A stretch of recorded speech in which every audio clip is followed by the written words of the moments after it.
বিসমিল্লাহির রহমানির রহিম। সুপ্রিয় বন্ধুরা, আশা করি সবাই ভালো আছেন। আমিও ভালো আছি আপনাদের দোয়ায়। সবার প্রতি আমার আন্তরিক সালাম। আসসালামু আলাইকুম। দিন বদলের বাংলাদেশ, স্মার্ট কৃষির বাংলাদেশ, একসাথে দুইয়ের চাষ, লাভ করব 12 মাস, এই স্লোগানকে সামনে রেখে আমার প্রাণপ্রিয় কৃষক ভাই কিন্তু এখানে পেঁপে এবং হলুদ চাষাবাদ করেছে। তো পেঁপে এবং হলুদ চাষাবাদ কিন্তু বগুড়ার শিবগঞ্জে সচরাচর জনপ্রিয়তা অর্জন করে যাচ্ছে। তো আজকে কিন্তু কথা বলবো পেঁপে এবং হলুদ চাষি ভাইয়ের সঙ্গে। তো দেখা যাক যে ইনি এখানে পেঁপে এবং হলুদ চাষাবাদ করে কতটুকু সাস্টেনেবল হচ্ছেন এবং অর্থনৈতিক দিক থেকে কতটুকু লাভবান হচ্ছেন। সবাই সাথেই থাকুন।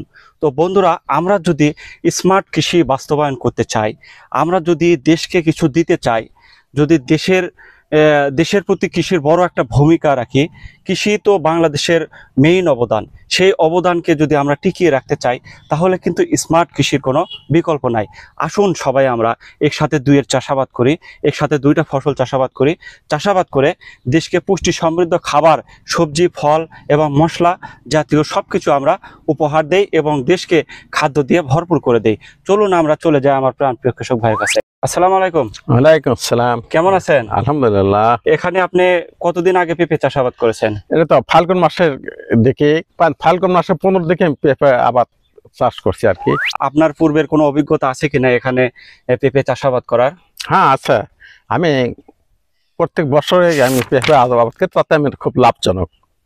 এই ফসলটা আমি খুব ভালো মনে করি। ভালো প্রত্যেক ফসল। বছরে আপনি শুধু পেঁপেই করেন নাকি পেঁপের সাথে? না, পেঁপের সাথে আমি হলুদ আবাদ করি। হলুদ আবাদ করি, দুটা ফসল আমার হয়, তাতে আমার খুব লাভজনক। আমার পেঁপে আবাদ করার মোটামুটি 1.5 লাখ 2 লাখ টাকা পেঁপে ফসলতা আসে।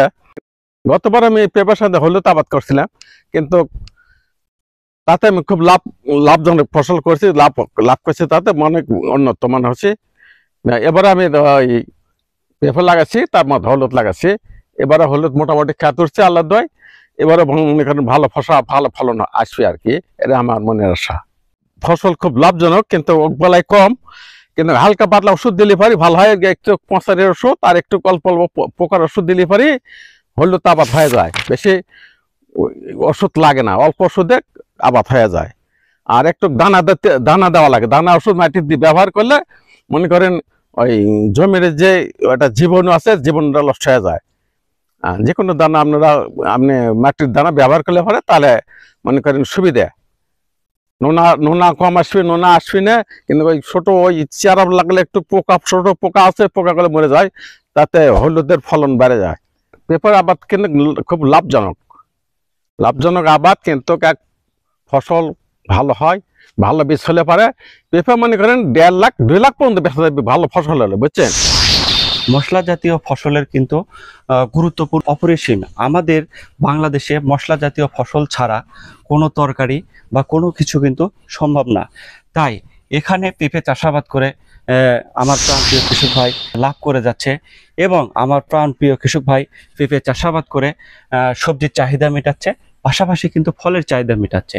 তো তার পাশাপাশি আবার আমাদের মশলার যে ঘাটতিটা আছে, মশলা জাতীয় ফসলের ঘাটতিটা কিন্তু আমার প্রাণপ্রিয় কৃষক ভাই মিটে যাচ্ছে।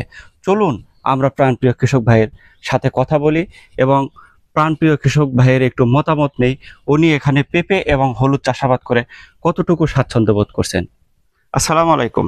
ওয়ালাইকুম আসসালাম। কেমন আছেন আপনি? আলহামদুলিল্লাহ। বগুড়া শিবগঞ্জ মানে স্মার্ট কৃষির একটা অংশ।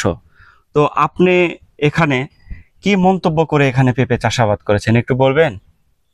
হ্যাঁ, অবশ্যই বলেন।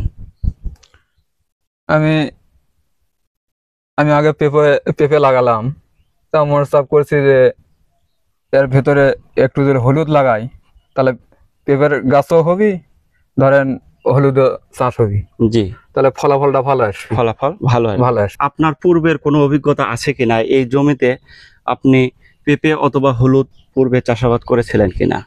পূর্বে আবাদ করা হয়েছে, চাষাবাদ করা হয়েছে। আপনি এখানে কত শতাংশ মাটিতে পূর্বে পেঁপে চাষাবাদ করেছিলেন? 30% জমিতে পেঁপে লাগানো হয়েছিল। প্রায় 1.5 লক্ষ টাকা পেঁপে বিক্রি হচ্ছে, 1 লক্ষ টাকা হলুদ বিক্রি হচ্ছে। জি, তার মানে আপনি বোঝাতে চাচ্ছেন যে পূর্বে আমি এখানে হলুদ এবং পেঁপে চাষাবাদ করে একসঙ্গে চাষাবাদ করে 2.5 লক্ষ টাকার ফসল এখান থেকে বিক্রি করেছেন। আমি আপনাকে বলতে চাচ্ছি একটা পেঁপের গাছের রোপণ দূরত্ব আর একটা পেঁপের গাছের রোপণ দূরত্ব কতটুকু, মানে পেঁপে গাছ কত দূর পর্যন্ত আপনি রোপণ দূরত্বটা মেনটেন করেছেন? ধরেন 4 হাত। সর্বোচ্চ আপনি 4 হাত পর পর আপনি এখানে পেঁপে লাগাইছেন। তো আপনি এর মাঝখানে দেখতে পাচ্ছি যে হচ্ছে কয়টা লাইন করেছেন? 1 2 3 তিনটা লাইন করেছেন। তো এই 3টা লাইনের ভিতর আপনি এই হলুদ চাষাবাদ করেছেন। হলুদ কয় লাইন করে রোপণ করেছেন? এটা 3 লাইন 2 লাইন। ও, আপনি 3 লাইন। তারপরে হলুদের গাছের রোপণ দূরত্ব কত দূর পর্যন্ত মেনটেন করেছেন? এটা ধরেন এই 12 ইঞ্চি 10 ইঞ্চি এরকম। 12 ইঞ্চি 10 ইঞ্চি পর পর। 10 ইঞ্চি। আচ্ছা, ধন্যবাদ।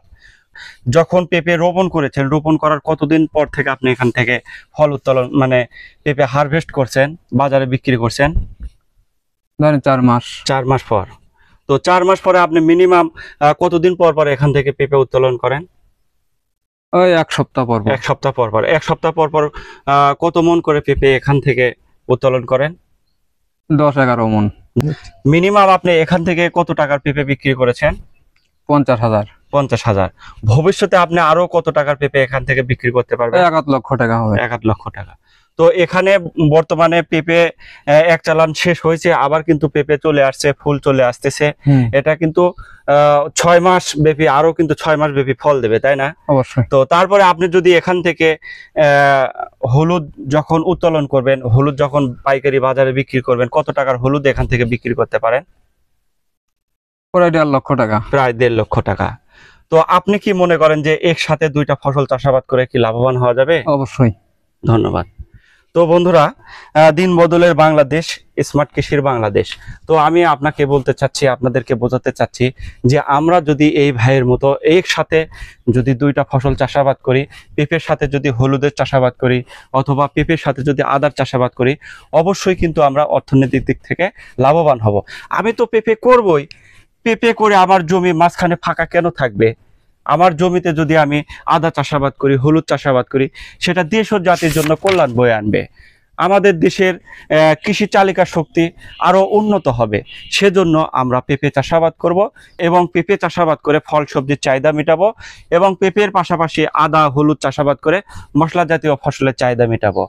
তো জানি না আজকের ভিডিওটা কেমন লাগলো। আমার ভিডিওতে যদি কোনো ভুল ত্রুটি হয়ে থাকে অবশ্যই ক্ষমা সুন্দর দৃষ্টিতে দেখবেন এবং কৃষিভিত্তিক নিত্য নতুন ভিডিও পেতে আমার চ্যানেলের সাথেই থাকুন।